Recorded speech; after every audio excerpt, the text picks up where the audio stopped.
question 1, you just need to type the calculation 3.8 squared minus root 725 into your calculator, like so. It tells you to write down all of the figures on your calculator display, so you need to write down all of the figures on your calculator display. There should be no rounding on, I've missed something out, 9745962, no rounding on the first part of the question. The second part of the question asks you to round to one significant figure. Your first significant figure is the first non-zero digit. So 5 is our first figure, so we're rounding to the nearest whole number. You can either consider, is 5.7 nearer to 6 or nearer to 5, or you can use the old rounding rules that 7 is more than 5 and therefore we'll add 1 here. So to have one significant figure, your answer should be 6. Do not get that confused with decimal places.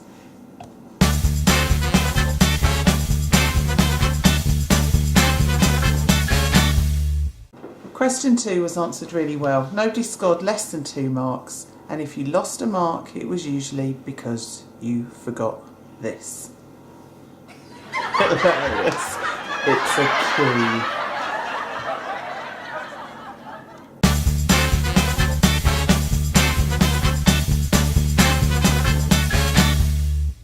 Question 4 was generally answered very well. You knew that when multiplying indices you added them, giving you P9. You knew when dividing you subtracted them, giving you Q to the power of 5. Some of you forgot that when this was in brackets, it meant you multiplied the 3 and the 4, giving you T12. It asked you to expand and simplify 2 expressions, one in brackets and another in brackets, and you're going to be adding them. So the first thing to do was to deal with each of these parts separately and then to add them. So 2 times 3m gives you 6m, and 2 times 4 gives you 8. And 3 times m gives you 3m, and 3 times minus 5 gives you minus 15. And then you need to add these. Watch out for the negative numbers. So 6m plus 3m was straightforward, gave you 9m, and 8 plus a minus 15 means that you're going to subtract that 15, so you end up with minus 7. So your answer should have been 9m minus 7. You would have scored 1 mark if you had successfully expanded at least one of the brackets here.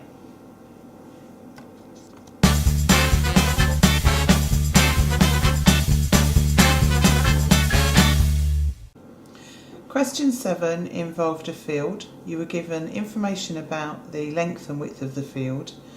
You were told how much the field cost per square metre, and you were told the cost of hedge to go around the outside.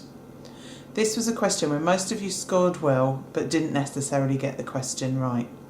So if you want to find out the cost of the field, you'll need to find the area and multiply it by the cost per square metre. If you want to find the cost of the hedge, you need to find the full perimeter, and this is where some of you dropped a mark because you didn't find the correct perimeter. You only found halfway around the shape, not the full way. And once you've found the cost of each of those things, you subtract them from Mrs. Fox's £23,000 to see if she's got enough money. So these are the calculations that you needed to do. For the area of the field, 54.5 times 35.5. Using the calculator, that's going to give me an answer of 1934.75 metres squared. The perimeter is going to be 54.5 plus 35.5 and then doubled. You could add all 4 parts separately. So 35.5 plus 54.5 and times that by 2. So the perimeter is 180 metres. So now I know my measurements, I am going to find out what it's going to cost to buy and put hedge around this field. The cost of the field is £11.44 per square metre. So I'm going to times 1934.75 by £11.44.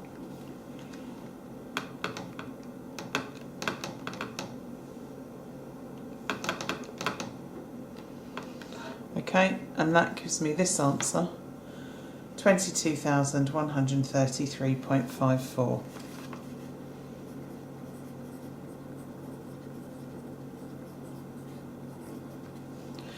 The cost of the hedge is going to be 180 metres times £4.81.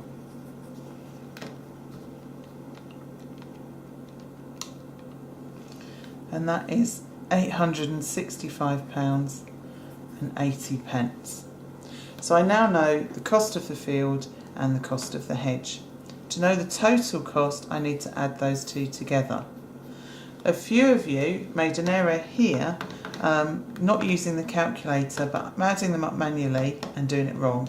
So it's always worth checking on your calculator even if you have done it by hand.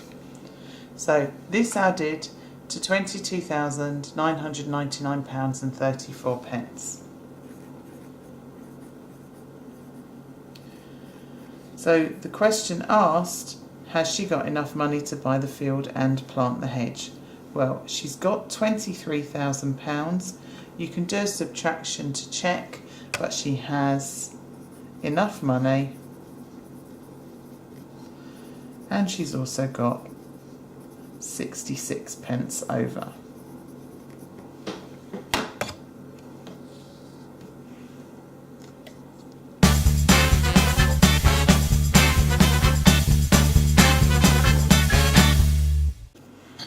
On question 8, there's some really good things going on here, and I got to the point where I stopped deducting marks for poor option boxes. But one person gave a really clever answer, which meant that their option boxes worked really well. And their question was this. It was, how much sleep do you get per night?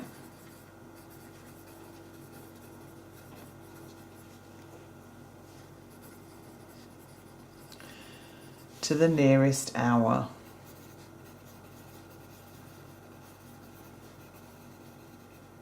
And that meant that when they got to their option boxes, they could do things like none, 1, 2, 3 or more.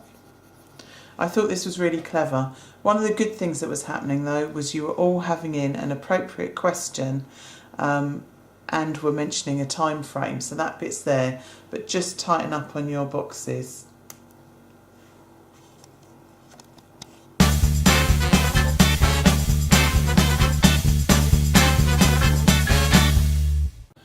Question 9 is a straightforward Pythagoras question, but lots of you dropped marks on this because it asked to give your answer to 3 significant figures, or because you started using things that weren't Pythagoras. So Pythagoras' theorem says that a squared plus b squared equals c squared, c being the hypotenuse. So it's the most basic form of this. So the calculation will be 4 squared plus 6 squared, and then you need to find the square root of that answer. So 4 squared plus 6 squared is 52.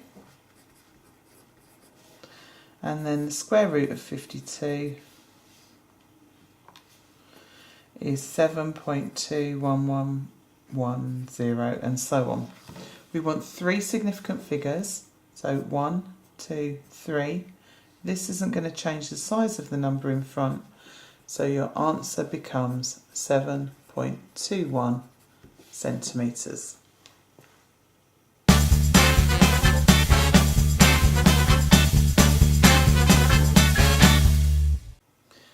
Question 10, you need to convert one of the speeds, either the 80 metres per second back to kilometres per hour, or the kilometres per hour into metres per second, so that you can compare them to see if they're the same. I'm going to take the kilometres and change them into metres per second. So if I take the 285 kilometres, 285 kilometres is the same as 285,000 metres. There are 1,000 metres in a kilometre. Now remember, mine is currently in kilometres per hour and this information is per second. So I'm going to need to divide this by the number of seconds there are in an hour. Well, there are 60 seconds in a minute and 60 minutes in an hour, which means there are 3,600 seconds per hour. So what I'll do now is divide 285,000 by 3,600.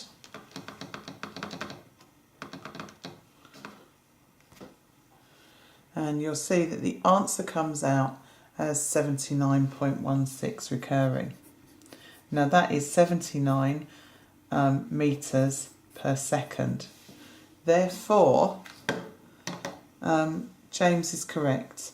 285 kilometres per hour is about the same as 80 metres per second.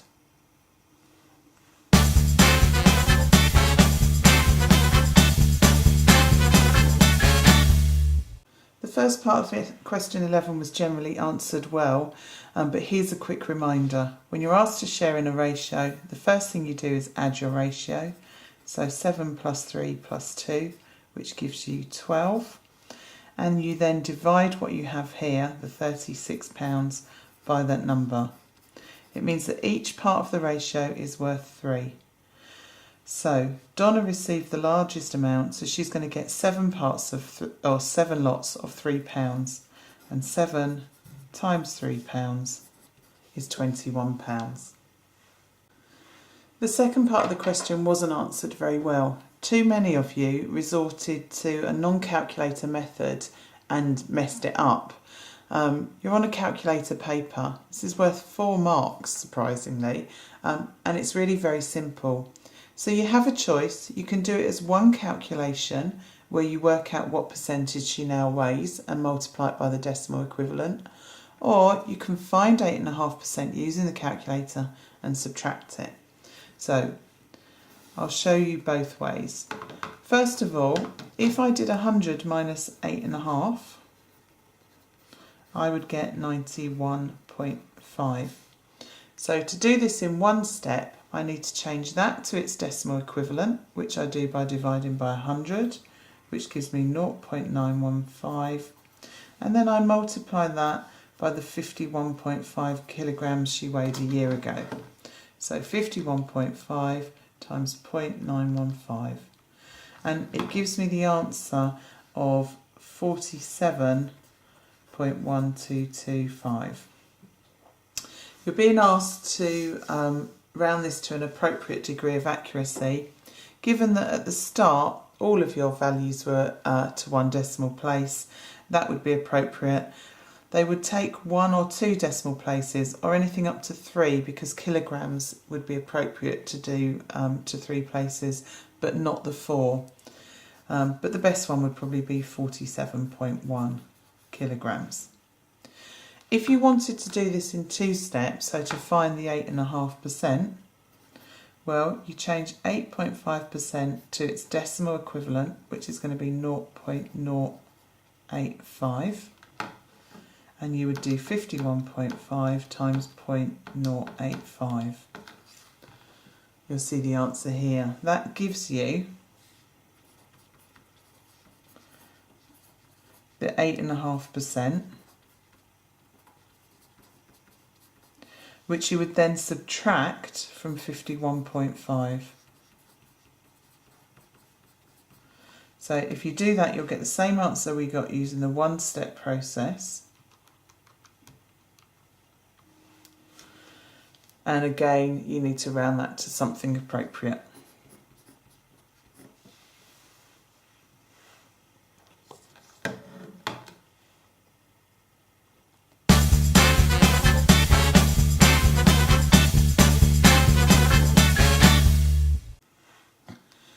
In question 13, we are asked to find an angle, which means it must be some form of trigonometry, but this is a right-angled triangle, so it's going to be basic trig, or the sort of trig where we use SOHCAHTOA. So the first thing I need to do is, using my angle, is label each side in terms of opposite, adjacent and hypotenuse.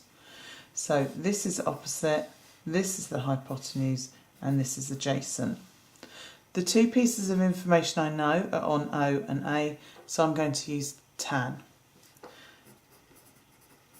The formula triangle looks like this, so you get TOA, and you can see that tan of the angle is O divided by A.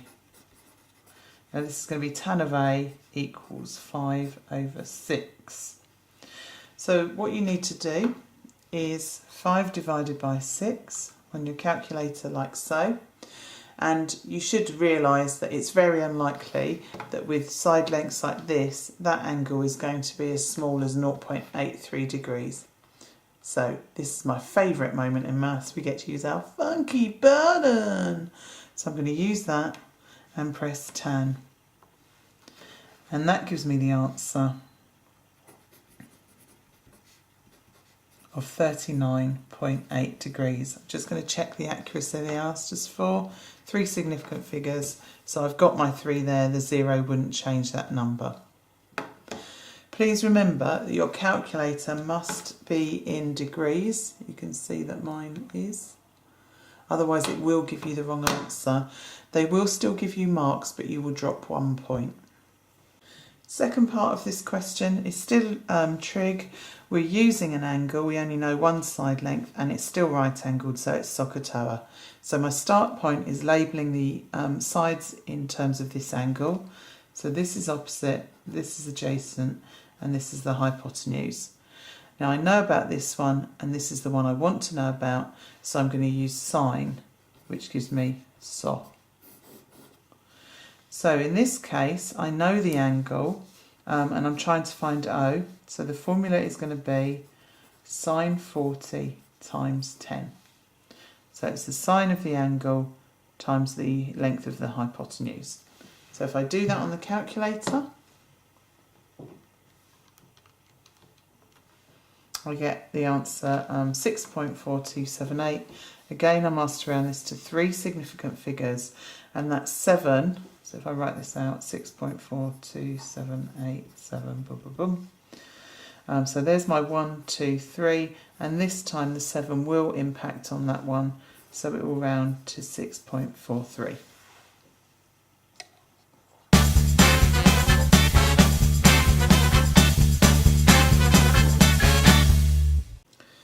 Okay, so question 14 is on rearranging.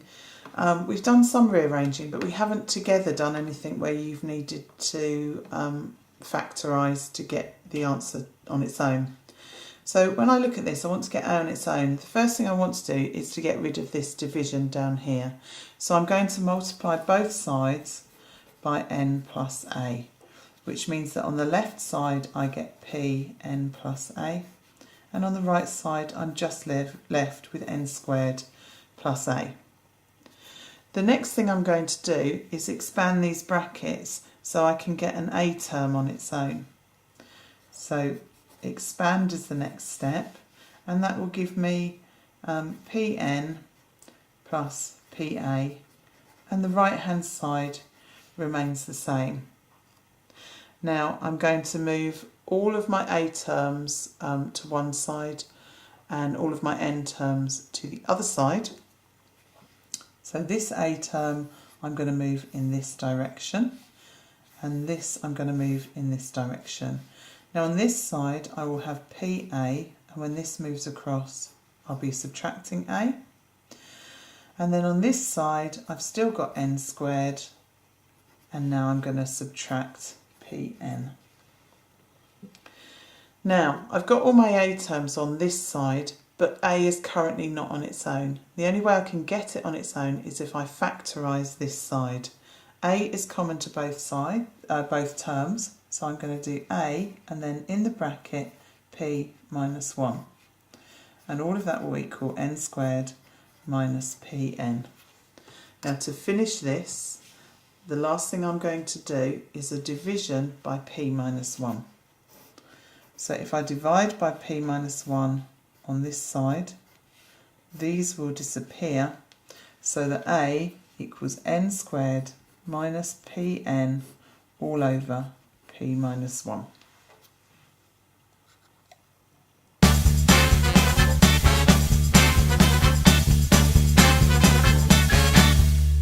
For question 15, you're asked to find the equation of a line that passes through C, which is up here, and is parallel to AB. There's lots of information just beneath the diagram on this question, and I think it threw some of you, but one of the things you can do is draw the line and then ignore everything else and just find the equation of that line. So this is the line that I want to find the equation of. So of course, for any line, it's going to start with y equals, so I am going to just put that here. And then I need two parts. One is the gradient, which is always going to go with x, and one is the point at which it crosses that y-axis. Now, if I draw a triangle on here, I'm just doing it thick so you can see it, for every one I've gone across, I've gone one down. And that's matched. You do need to check the scale on your axes for this, but for one across I've gone one down. That means that my gradient is minus 1. So you can either write minus 1x or you can just write minus x. And the second part of the equation is where this crosses the y-axis. Well, I've already told you that, it's here. And so this is crossing at plus 3. So your answer is y equals minus x plus 3. You could have written that as minus 1x plus 3, or you could have written it as y equals 3 minus x. All of those would have got you the full marks. Try not to get distracted by what they're writing around a question. Look for the maths that they're actually asking you to do.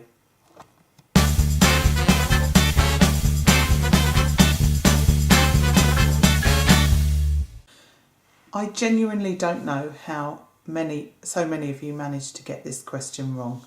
You're on a calculator paper, it's a multiplication, and you have buttons on your calculator to help you, or failing that, you can enter it exactly as it is. So if you wanted to do it just as it was, you just open a bracket, type 3 times 10, make 10 to the power, if you don't know where that is on here, it's here.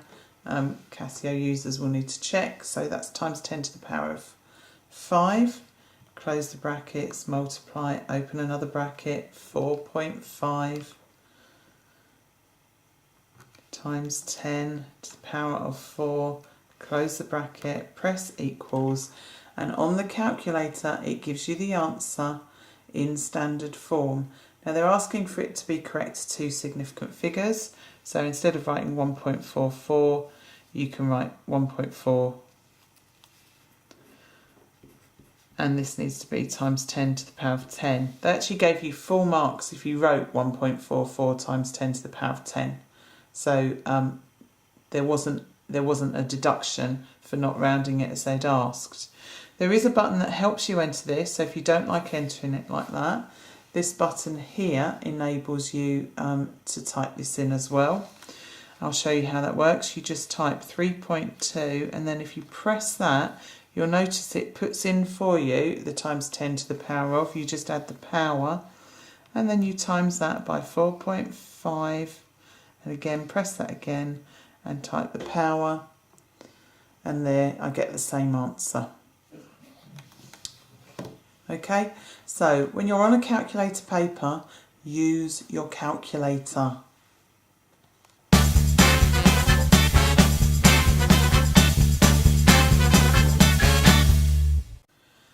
Question 17 was a reverse percentage calculation. If they are asking you to calculate the normal price, they are not just asking you to deduct 20% or find 20% and add it back on.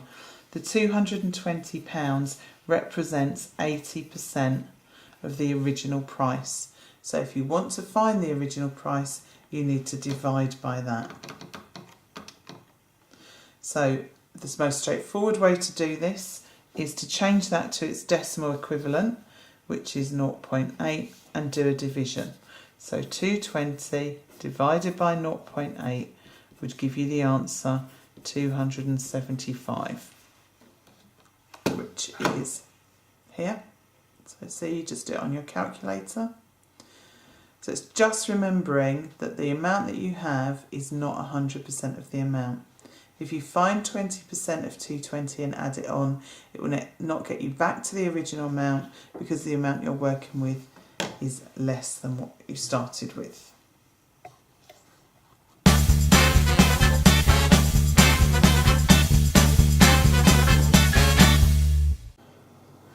The first part of this question was answered well. Most of you were able to say or show that if x plus y plus y equals 10, you can see that as 2x plus y equals 10. But anything along those lines means that x plus y must equal 5. So you showed that well just by putting the expression from the diagram into an equation. The second part of the question wasn't answered well. I'm not sure there was anyone that got this right, so we'll take it from the beginning. It's telling you that the length of the diagonal on here is 4 centimetres, and then asks you to show that we can generate this equation from that rectangle. So obviously we have a right angled triangle with a side of x and y, and we know that this side is 4. So that should prompt you to be thinking about Pythagoras' theorem. So to generate an equation for this, we could write x squared plus y squared equals 4 squared, because 4, our diagonal, is our hypotenuse. Now you'll notice that the equation here only includes x.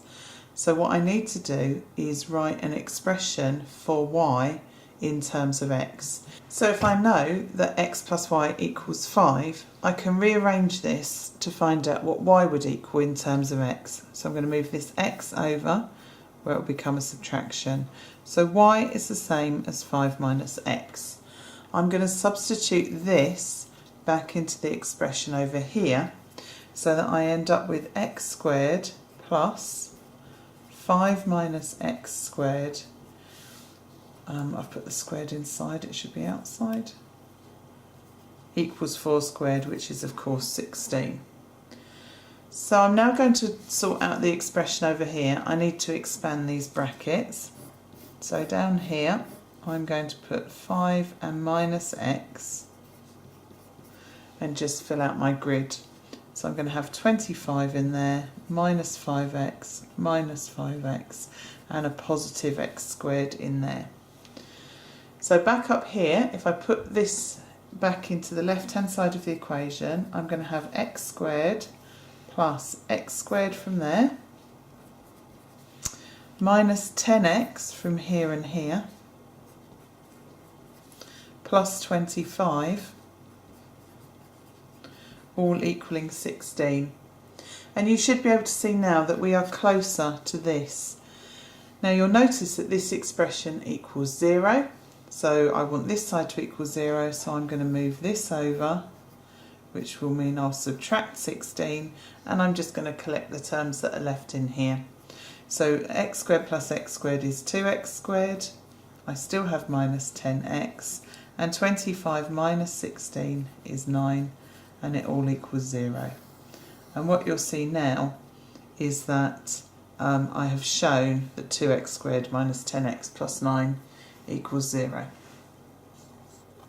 Now, one of the ways many of you were able to show that you've improved your exam technique is that for some of you, you weren't able to score any marks on the first part of the question, but you recognised that this part of the question was asking you to solve a quadratic equation, so you did that part.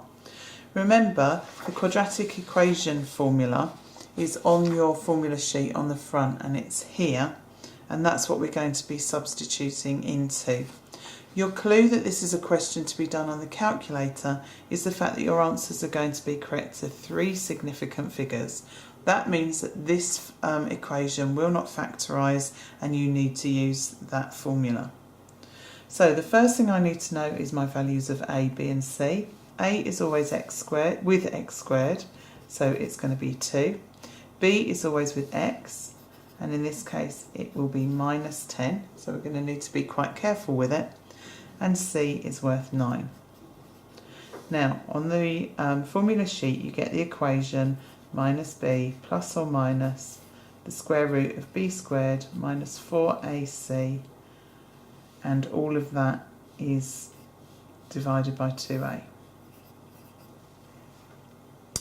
So what you need to do next is substitute those numbers in. Now notice that if this is minus and this is minus, the start of your substitution is going to be positive. So we are going to have 10 plus or minus the square root of minus 10 squared minus 4 times 2 times 9 all over 2 times 2. Some of you will have Casio calculators which enable you to enter this in one go. Please make sure that you're able to do that and get correct answers before you get to the exam room. If you're not 100% sure, it is worth doing this in stages. Remember that when you square a negative number, you are going to get a positive. So my next stage of working will be 10 plus or minus the square root of 100, and then 4 2's are 8, and 8 times 9 is 72, and all of that will be over 4. So when we come to the next stage, we have 10 plus or minus the square root of 28 all divided by 4.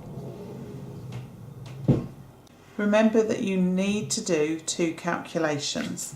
So one of these calculations is going to be 10 plus root 28 all divided by 4, and make sure that the top part of that is in brackets.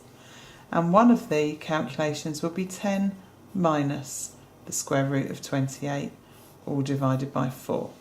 So I'm going to do that on my calculator. So first off, I'm going to open a bracket and do 10 plus root 28, close the bracket and divide by 4. And I get the answer 3.8228 and so on. Remember, I want my answer to 3 significant figures.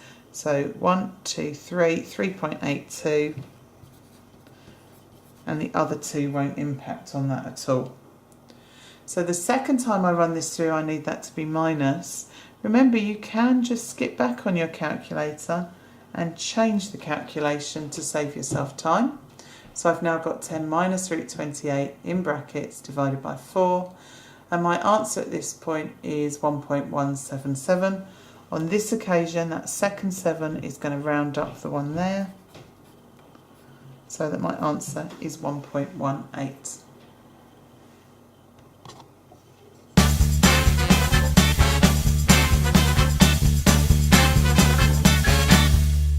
Question 19 was asking you to calculate the stratified sample size. What you need to do is write the part that you're interested in as a fraction of the whole and multiply it by your sample size. So we're interested in year 11 students, and there's 130 of those. So that's going to give us the top part of our fraction. The bottom part of the fraction comes from the whole, so I'm going to need to add up all of the children in the school. So 190 plus 145 plus 145 plus 140, and including those year 11s. So that all of that added up gives me my denominator of 750. And then all I do is times that by the sample size, which in this case is 60. So 130 divided by 750 times 60.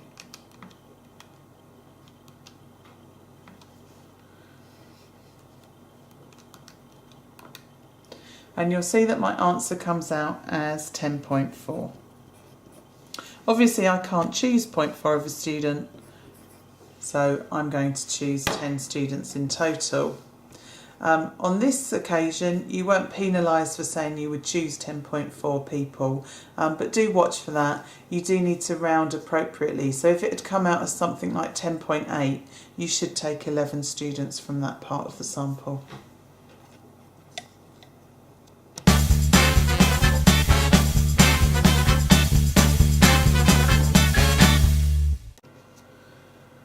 Question 20 is asking you to compare a sphere and a cone and the volumes of them, you're told that the volume of the cone and the sphere are equal. So one of the things you need to do is, again, get your formula sheet and get the volume of a cone formula from that, as well as the volume of a sphere. So the volume of a cone is a third pi r squared times h, and the volume of a sphere is 4/3 pi r cubed. Obviously, at the moment they are just in terms of the radius, so we are going to change those to include the actual radius we have. So for the cone, it's quite straightforward. It's just going to be a third pi x squared times h. For the sphere, you'll notice that the radius is 2x. So when I put that in, remember these are equal to each other, so I'm going to make an equation where they are. This is going to be 4/3 pi and then 2x cubed. And it's important to write it like this because that cubing is going to affect the 2 as well. Now, you will notice that on both sides of that equation, we are finding thirds, or are effectively divided by 3. So the first thing I'm going to do is get rid of that, so get rid of those fractions by multiplying both sides by 3.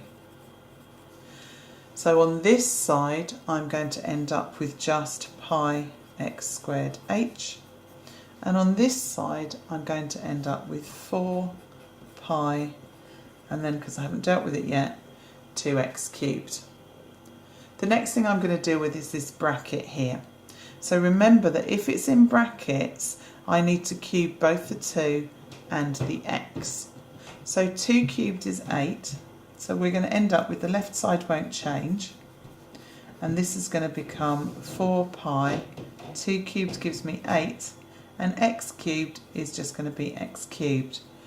So it looks a bit weird at this point, and of course I can times 4 by 2, not 4 by 2, 4 by 8, so that I actually get one number in there rather than 2.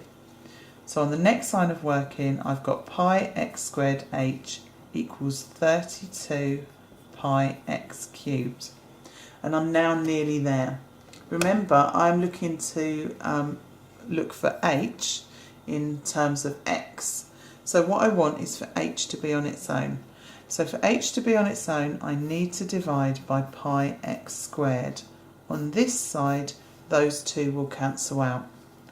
When I divide by pi x squared on this side, the pi element will cancel immediately, but x cubed divided by x squared leaves me with x on its own. So h equals 32x.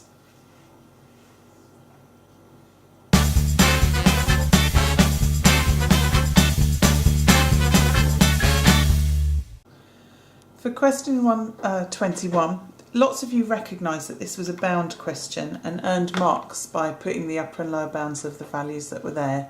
Some of you got confused with the idea of safety, and obviously we don't want to overload the van, so you need to be looking for your lower bound to be able to be sure that they're not going to overload the van.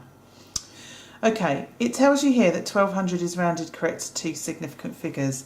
If you count into that second significant figure, you'll find it's in the hundreds column. So therefore, these have been rounded to the nearest 100. And that means that your units are, or your bounds are going to be plus or minus 50 either side. Remember, it's half of a unit in either direction. 60 was rounded correct to 1 significant figure. That's in the tens column. So it's effectively been rounded to the nearest 10, which means half of a unit is 5. So your bounds are going to be plus or minus 5. That means that for 1200, your bounds are going to be 1250, your upper bound, and 1150 for your lower bound. And for the 60, your upper bound will be 65 and your lower bound will be 55.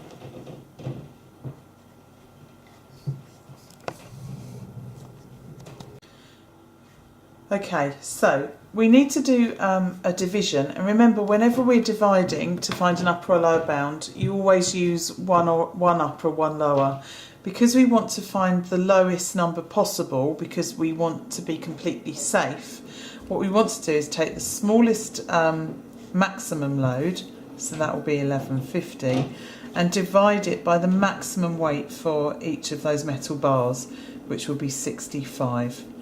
So we're going to do 1150 divided by 65, which gives us the answer 17.692. And obviously we're looking at whole bars. If we put 18 on, it could collapse. So therefore 17 was your answer.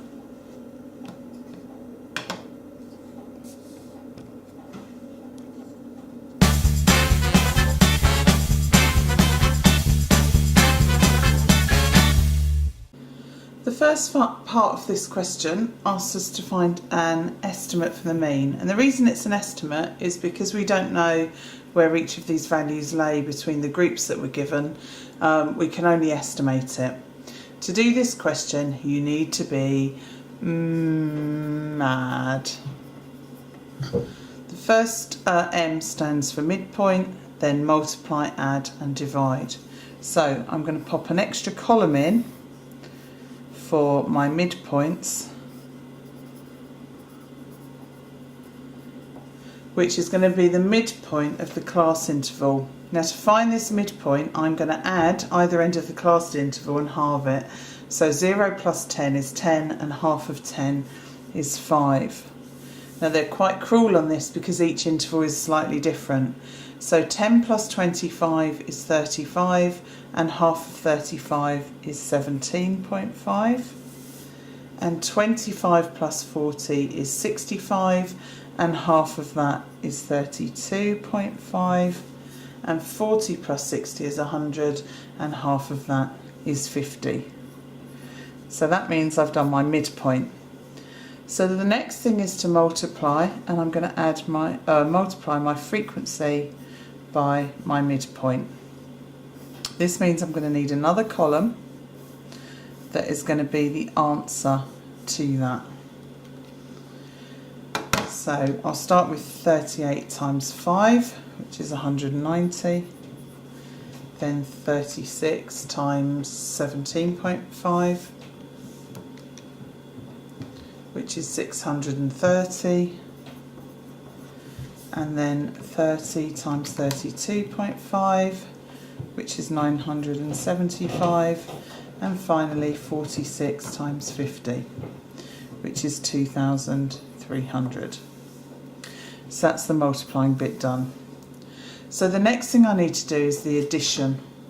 And the addition, I'm going to sum this column that I've just calculated, and I'm going to sum my frequency. And the reason for that is that when we're finding the mean, we need to add up everything that we've got and divide it by how many people that we asked. So starting off with the frequency, I'm going to do 38 plus 36 plus 30 plus 46, and that gives me 150. And then I'm going to add this final column here, which is 190 plus 630 plus 975 plus 2,300, and that gives me 4,095. So that's the addition part done, which leaves the last thing to do, which is a division. And the division is going to be this number, which is 4,095, divided by the total frequency, which is 150. And that gives me an answer of 27.3. So an estimate for the mean area of the picture is 27.3 centimetres squared. The second part of the question asks you to draw a histogram for the information on the previous page, which was this table. Remember that a histogram is not a bar chart, and lots of you drew a bar chart and therefore earned no marks. The difference between a histogram and a bar chart is that the frequency is demonstrated by the area of the rectangle drawn for each bar and not by the height of the bar. So for each of these, the first thing we need to do is find out the class width, and then we're going to need to find out how tall the bar needs to be in order to represent the frequency as an area. So one way to do this is to sketch a quick rectangle. So our very first class interval runs from 0 to 10, and our area needs to be 38. So if I sketch a quick rectangle here, we know that this side is worth 10, and we know that the area is going to be 38. So if I want to find out what this height of the bar or the length on this rectangle is going to be, I need to do 38 divided by 10. And that's going to give me 3.8. So the first bar needs to be drawn to 3.8. The next bar, our class width is larger. So the class width between 10 and 25, just do a subtraction. So 25 minus 10 is 15. So our class width is going to be 15. So here is another diagram. The frequency, which was from this table, is going to be 36. So 15 times something is going to give us an area of 36, which means that if I divide 36 by 15, I will get the answer. So 36 divided by 15 gives me 2.4. So the height of this bar needs to be 2.4. And then I'll continue with the others. The next bar is also 15 wide, running from 25 to 40. And its area is 30, which this is quite a straightforward one. We know the height is going to be 2 because 2 times 15 is 30. And the last one, the width of that bar runs from 40 to 60, so is 20. The area is 46, and 46 divided by 20 is 2.3. You can obviously use a calculator to do that if you can't do it in your head. So then we draw those bars to those heights.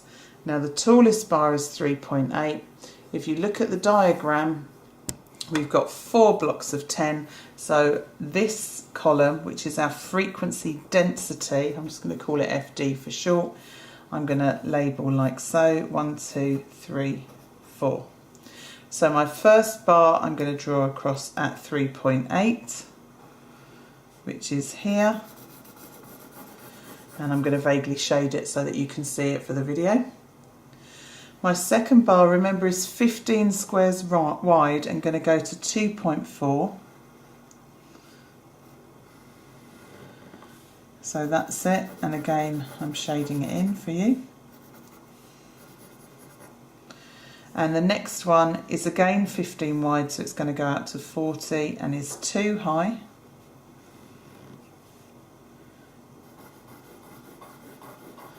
And there you can see it shaded. And the last one is 20 wide and is going to be 2.3 high. So there's 5, there's 2.3. And it's filling the complete end of that. Okay, so you may have drawn your bar chart so that these were 10, 20, 30, 40, but you would get no marks because that was a bar chart. The only way it's a histogram is if you've actually calculated that frequency density, which is based on area.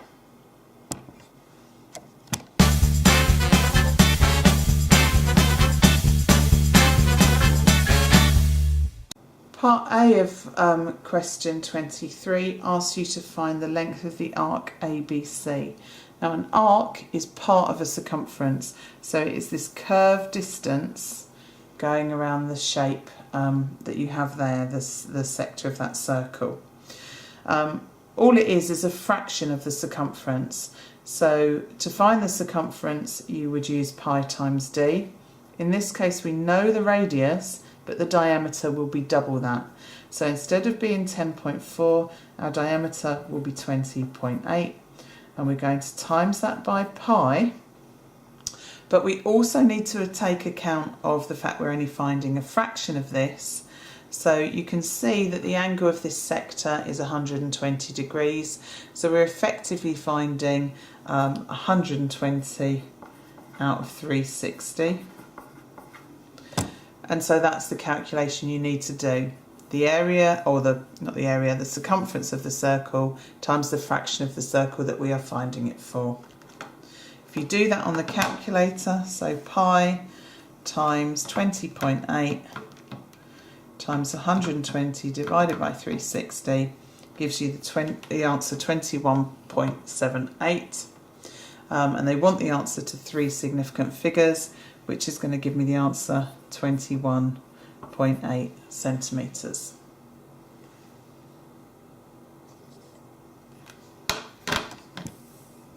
Like so. Part B of question 23, we're asked to find the area of the shaded segment ABC, which is this bit here. So to do that, I need to find the area of the whole sector and then subtract the area of this triangle, and that will leave me with my answer.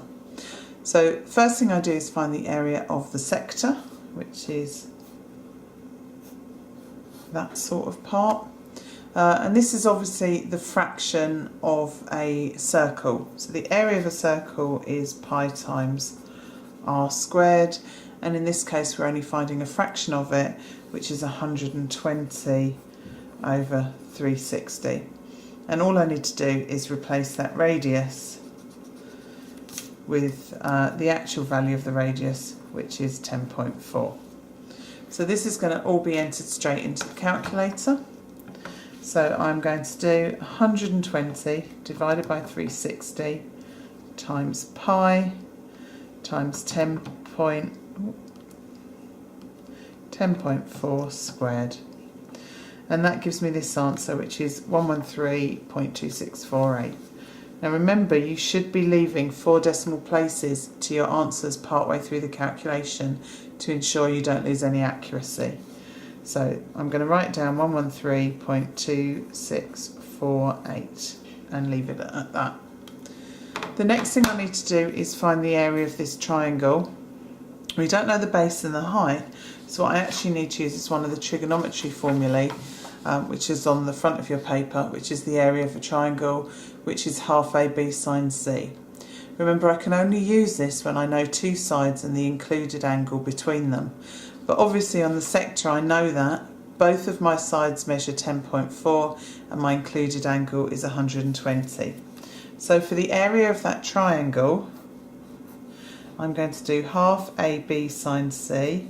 Both of my side lengths measure 10.4, so it's going to be 10.4 times 10.4, and then multiplying that by sine C, and in this case C is 120 degrees. So again, I'm going to type that into my calculator. So I've got 0.5 times 10.4 times 10.4 times sine 120. And I get the answer 46.8346. So I now know the area of the whole of the sector and the area of the triangle, so I'm just going to subtract the 2 to find out my total area. And I'm going to do that on the calculator to ensure that I do it correctly. So 113.2648 minus 46.8346, and that gives me the answer 66.4302. I'm asked to answer this to 3 significant figures, so that's 1, 2, 3. This 3 won't affect the 4, so my answer is 66.4.